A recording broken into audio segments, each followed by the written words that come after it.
Hi guys, welcome to a little soul stroll. My name is Liat and I'm making these videos to show things in a spiritual perspective and to remind ourselves that we're on the lucky side and we do define our side. We do choose it. In this video I'm going to talk about life circumstances, about our selves conditioning our happiness or well-being according to these circumstances, and about values that we define. You probably know that state where you're waiting for something to end, or you want to achieve something and you you have this countdown, like you want to achieve your bachelor's or master's degree already, or you think you'll be happy or happier when you're going to be in that relationship, when you're going to have that job, when you're gonna meet that person. Well, life is built on that waiting. We are always in constant wait for something. There's not gonna be a moment where we're gonna sit there and say, oh, I've got it all, because then our mind is gonna pop up with a new problem. Amazing how our mind works. Our mind is a great tool. It's there to help us. And it also helps us when we master our mind. We can help ourselves control our well-being and the state we're in. We are defining our values. We're responsible for every value we created for ourselves. And it can be very, very small values, like I want to have many friends, for example. And it can be something big, like I'm a good person. Now, take a little,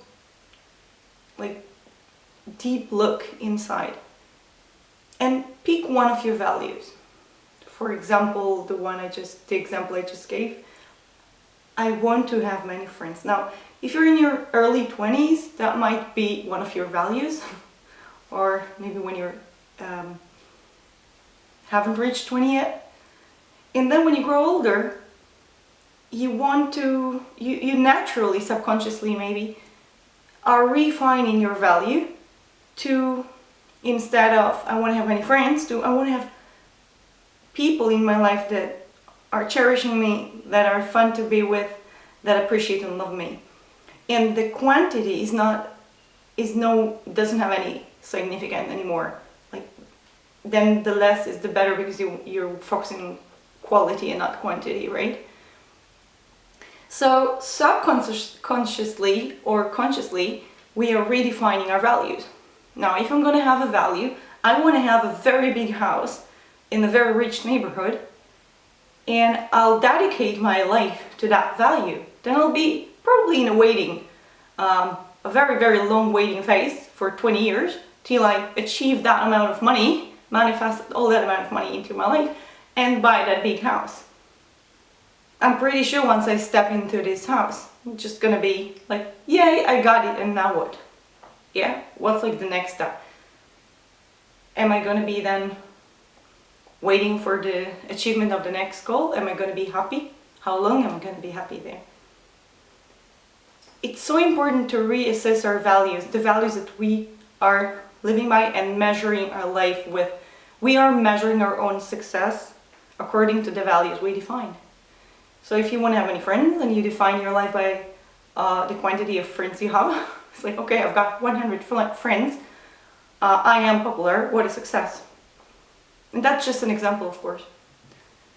We can take every value, each value, and reassess it and change it in a way that is more relatable and actually more accurate to what we really want to achieve.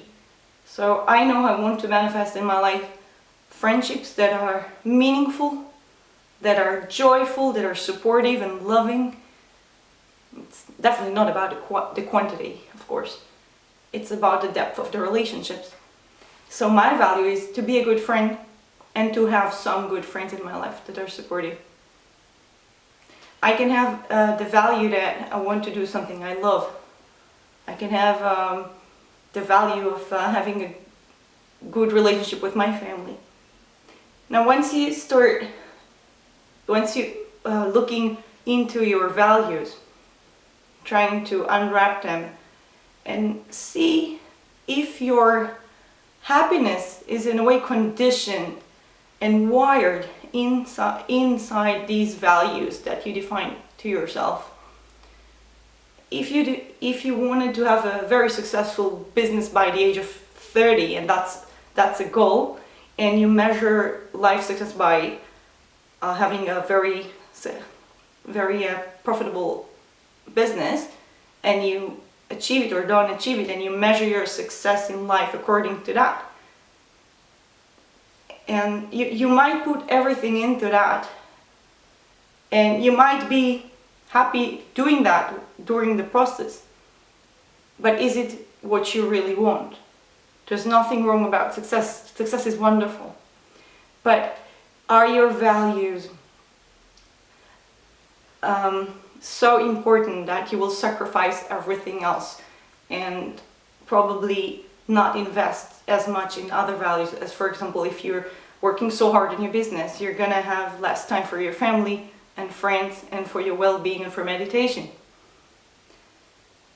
Mark Manson, in his book The Subtle Art of Not Giving an F, I'm gonna make a big beep here.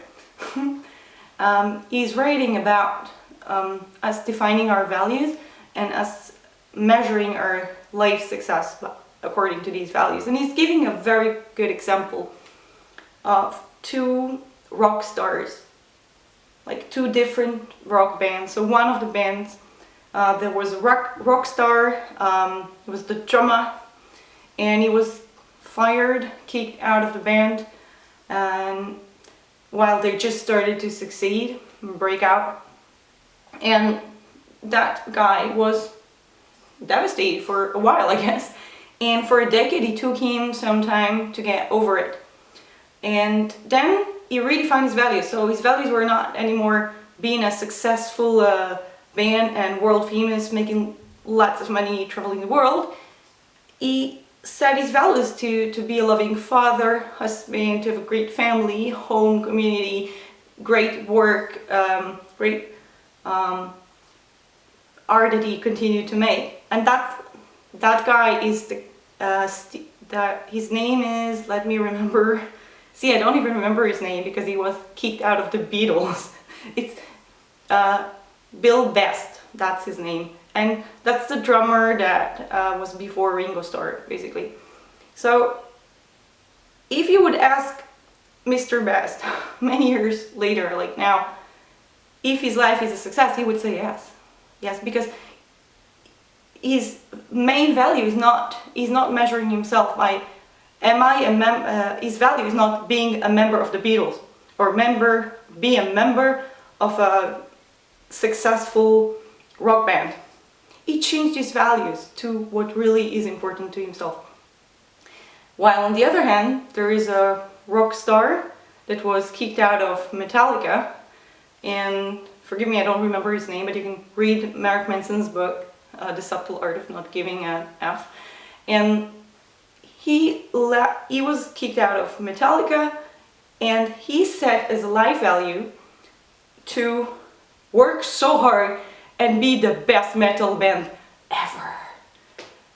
And guess what? He became huge. He worked all his life to be huge, and he did. He created Megadeth, which are great, by the way. But he continued to define his life success, his value was to be the greatest rock band of all times. So according to that, measuring according to that value, he did not manage. So he's a failure, right? But he did succeed in many other ways. He did make a lot of money. He was very successful. He was touring the world doing what he loves. So actually, success and failure are absolutely subjective and defined by our own minds. Check out your values, redefine them if you need it.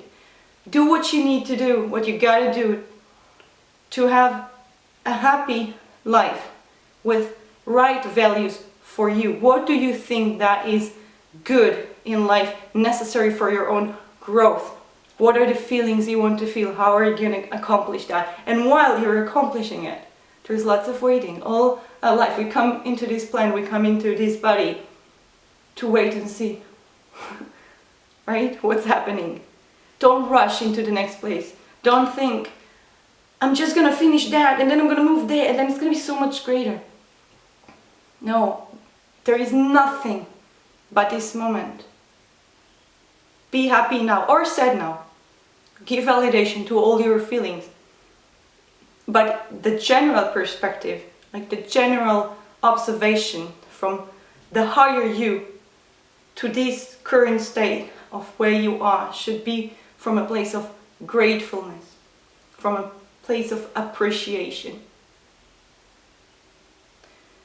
Look inside yourself, dive deep into yourself, find your inner truth, find what you really want to do, and define values that are serving your goals and not goals that you need to serve. Thank you so much for tuning in. I'm Leah, and I talk to you soon. Namaste.